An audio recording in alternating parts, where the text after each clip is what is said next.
ऐसे सोचिए कि किसी भी डमरू को अगर किसी चाकू से काटा जाएगा तो आपको क्या क्या आकृतियाँ दिख सकती हैं, वो सब आकृति घर पे आप देख सकते हो। लॉक लो, चाकू से काटो, ऐसे काटो वृत्त दिखेगा, टेढ़ा काटो दीर्घवृत्त दिखेगा, ठीक है।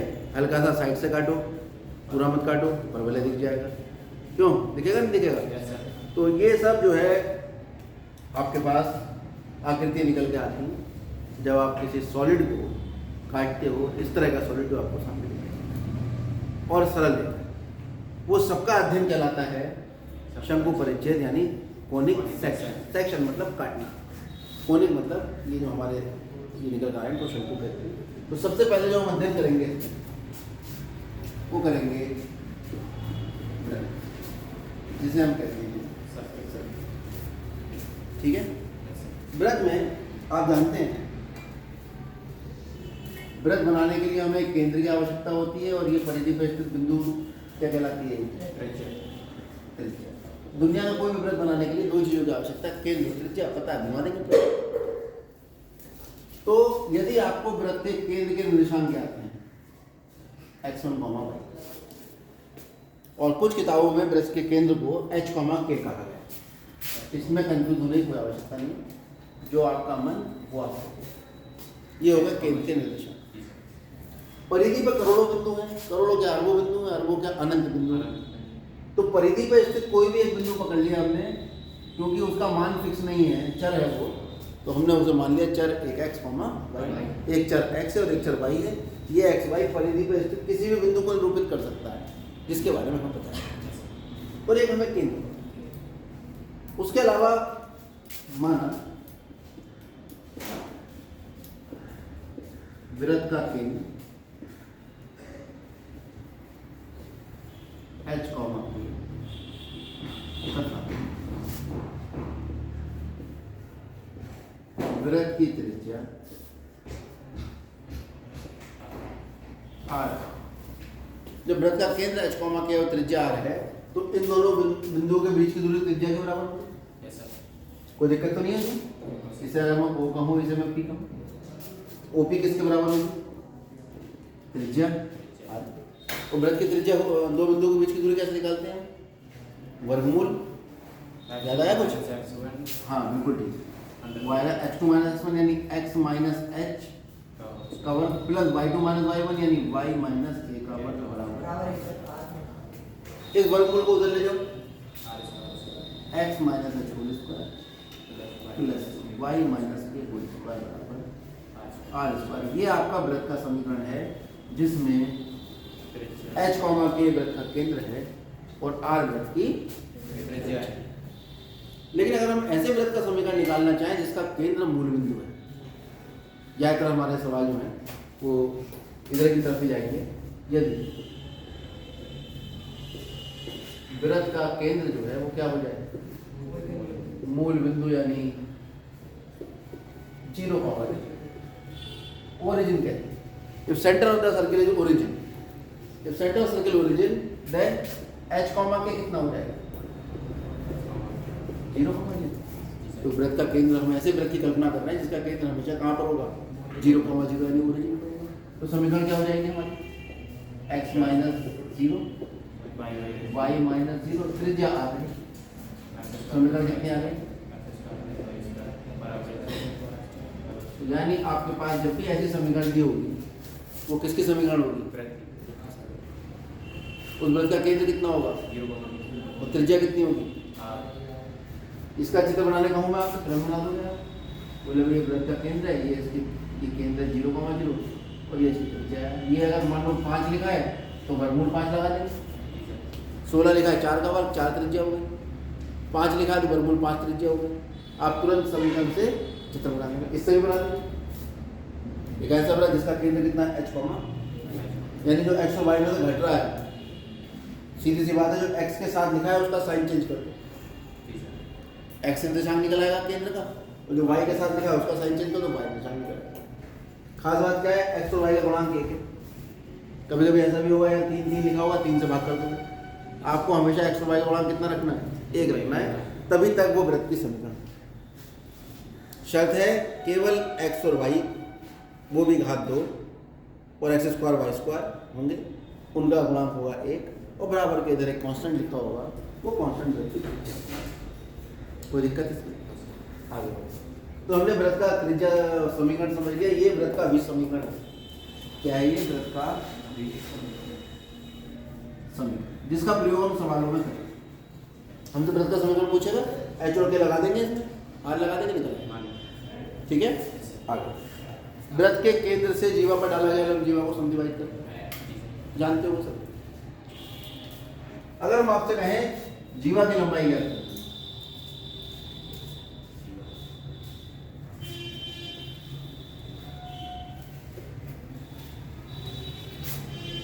ये आपके लिए एक टास्क है कि वृत्त के समीकरण से वृत्त की जीवा की लंबाई किस प्रकार ज्ञात हो सकती है। तो केंद्र दिया है, जीवा दी है, केंद्र और त्रिज्या तो समीकरण से निकल आएगी, क्यों? और ये क्या होगा? वृत्त की त्रिज्या होगी, और आप जीवा केंद्र से जीवा पर डाले गए लंब की लंबाई निकाल दोगे।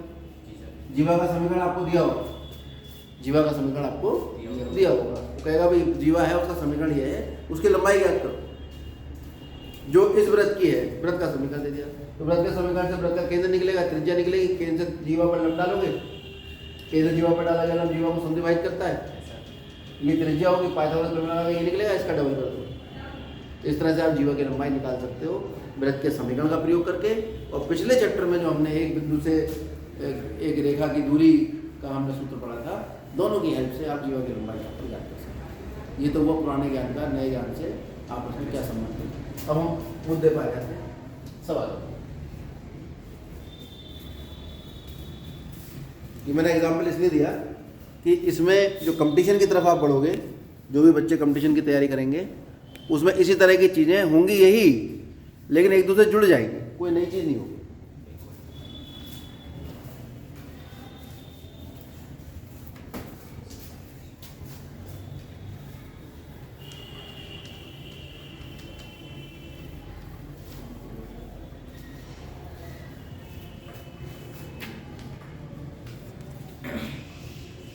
पहले सवाल है कि 1 से 5 तक वृत्त के समीकरण ज्ञात करो जिनका केंद्र दिया है और त्रिज्या दी है।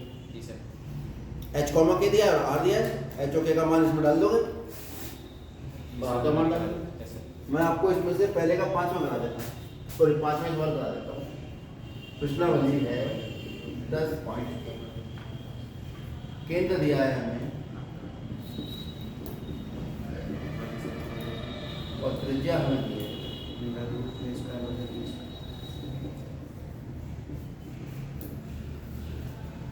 और इसकी सहायता से हमें वृत्त का समीकरण निकालना।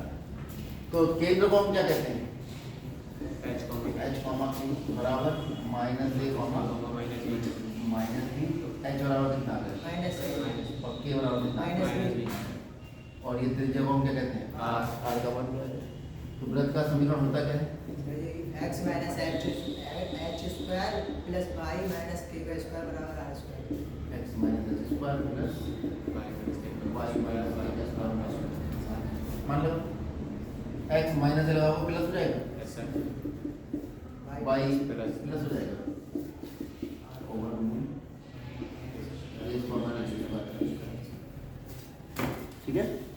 सॉल्व करो, इसका होल स्क्वायर बोल दो, x square plus a square plus 2ax plus y square plus b square plus 2by बराबर a square minus a square से a स्क्वायर कैंसिल हो जाएगा, आपके पास आएगा x square plus y square plus 2ax plus 2by plus 2b square बराबर, ये आपका वृत्त का समीकरण। ऐसे ही जितने भी निकालोगे वो इसी फॉर्म में निकालो, X square Y square X Y constant, ठीक है। तो यहाँ देखो एक खास बात, एक्स के गुणांक के आधे का निशान बदल दो, एक्स के गुणांक के आधे का निशान बदल दो, क्या निकल कर आएगा? एक्स का गुणांक कौन है? 2a। आधा करो कितना बचा? a बचा। निशान बदलो कितना हुआ? माइनस। माइनस से क्या है?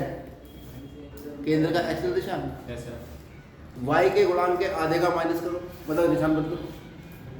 माइनस अभी सर माइनस भी आ जाएगा। माइनस भी Yes, क्या है, y का निशान। जी सर। ठीक है, इसका मतलब आपको समीकरण आपको दिया है और उससे केंद्र पूछ रहा है। x के गुणांक का आधा। ठीक है, तो समीकरण को पहले इस रूप में लिखो, x की घात 2 y का 2 x y, x के गुणांक का आधा का निशान बदलो, क्या आ जाएगा, केंद्र निकला। केंद्र का x का निशान, और y के गुणांक के आधे का करोगे तो y में आएगा। तो त्रिज्या भी आ जानी चाहिए, Yes, sir। है ना। तो एक मैं आपको बता रहा हूँ यहाँ, नोट में लिख लेना। पहली बात तो जो वृत्त का समीकरण होता है वो ये होता है, x square plus Y square plus 2ax plus 2by plus c बराबर, ये व्यापक समीकरण। यहाँ से जो इसका केंद्र निकल के आता है माइनस a कॉमा, और जो त्रिज्या निकल के आती है r बराबर a square plus b square. ये अगर ऑब्जेक्टिव क्वेश्चन आता है तो आप डायरेक्ट इस तरीके से वृत्त के समीकरण से वृत्त का केंद्र और साथ साथ वृत्त की त्रिज्या भी निकाल सकते हैं। अगर इस फॉर्म में आ गए समीकरण, x और y है ही नहीं, इसका मतलब गुणांक 0 होगा तभी नहीं, जी सर।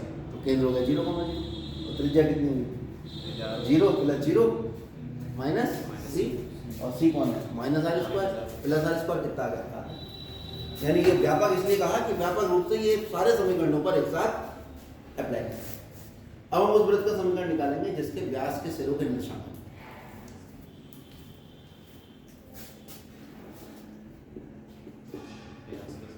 वृत्त का समीकरण जिसके व्यास के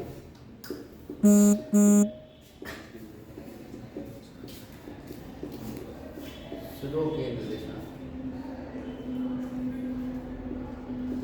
x और y का गुणा x टू y, यानी एक ऐसा वृत्त है हमारे पास और ये व्यास है, इसके सिरों का निर्देशांक है x1, y1 और ये है x2। बताओ इतनी बात समझ में आ गई।